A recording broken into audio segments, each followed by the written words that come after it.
This is Johnny with Johnny's BMW DIYs. I'm doing a valve seal replacement on my S52 M3 engine. Same procedure for most BMW engines. Right now I'm on the last pair, so I thought I'd film what I'm doing, help some of you guys out. First thing you want to do is make sure that I'm using a mirror. You can use a screwdriver. Take a 22 millimeter, put it on your crank. Of course, I've taken my engine out of top dead center by doing this. I took the pin out of the crank. I do need the piston to be all the way in the up position so that I can keep the valves from dropping down into the engine. So you just rotate the engine a couple of cranks until you get this to come up.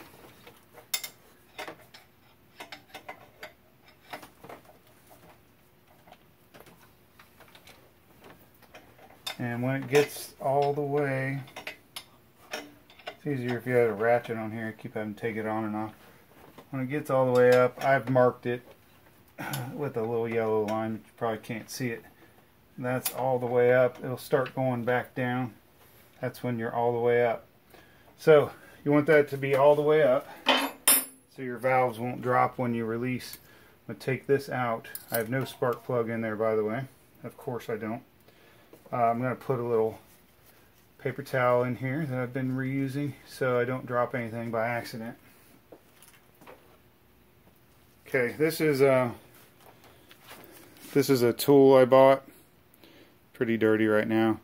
The bolt it came with wasn't very strong, so I did find another bolt, but basically what it does is it pushes the valve springs down using the existing bolts for the cam trays. Sorry, I got this all the way out of the way. Or holding this timing chain up with a wire here, and it's a little bit in the way. But basically I'm just going to take a couple of these bolts, put them on as far as they go.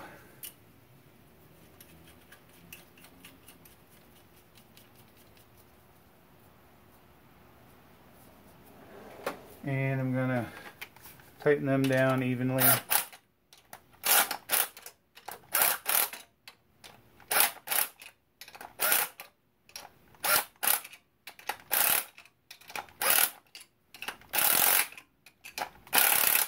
Okay, those are down all the way. Then I've got to put a wrench on this bottom piece so it doesn't spin, and I use this center one to compress the spring down the rest of the way. Make sure you zoom. I'm going to zoom in and show you that a little closer.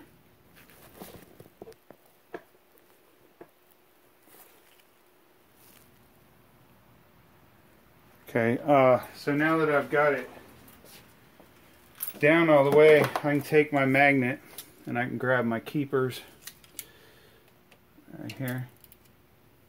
You want to make sure that these holes in the head are covered up, and you want to make sure you use a magnet to get these keepers,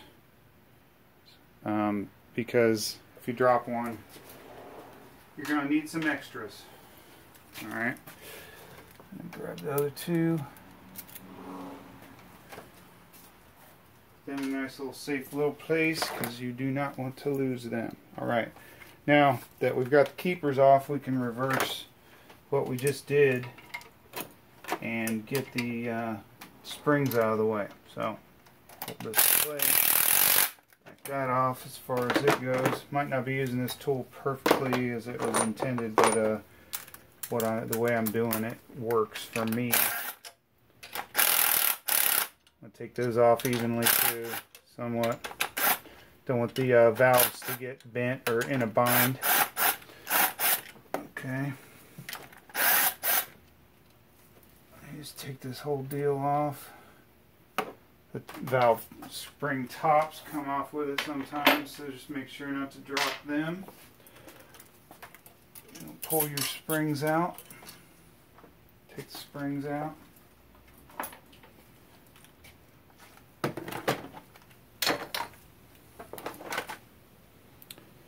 Now, there's probably a special tool for pulling out these valve seals.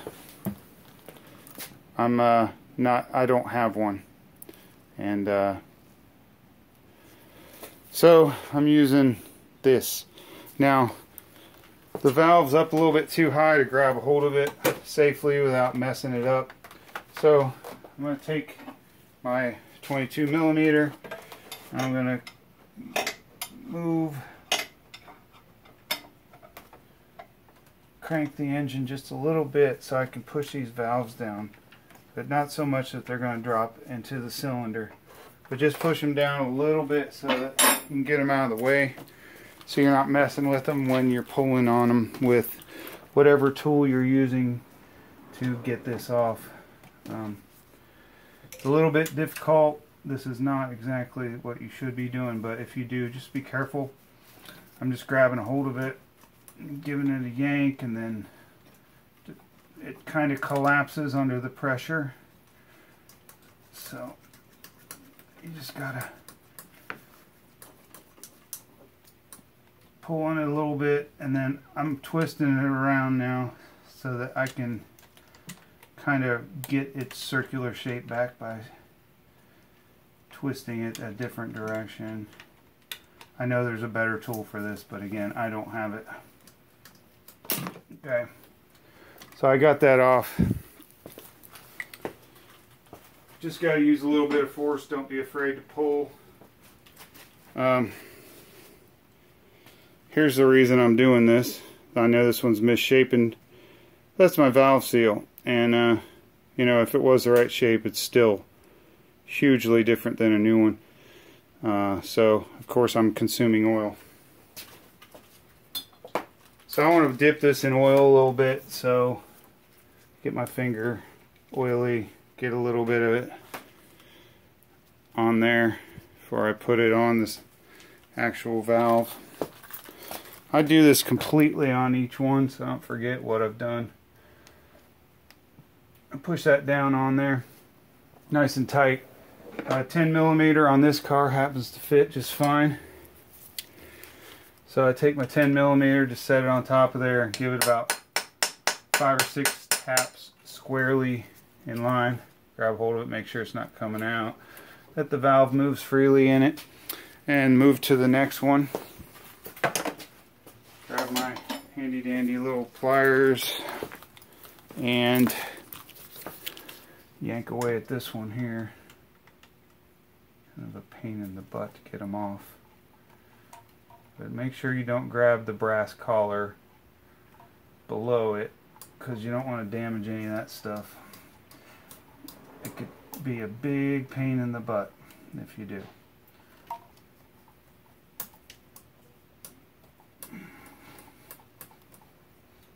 I'll just grab it and wiggle it.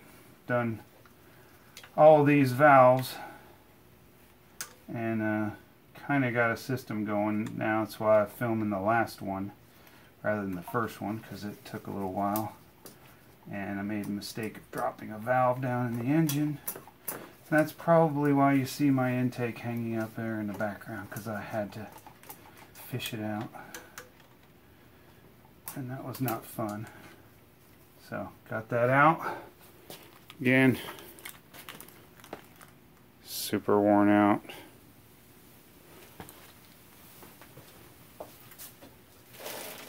Valve seals are really cheap, and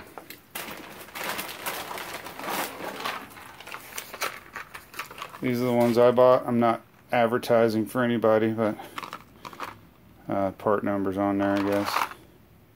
I think they're the same for E36, E46, E39s. A whole bunch of different models. If something works, so I change it.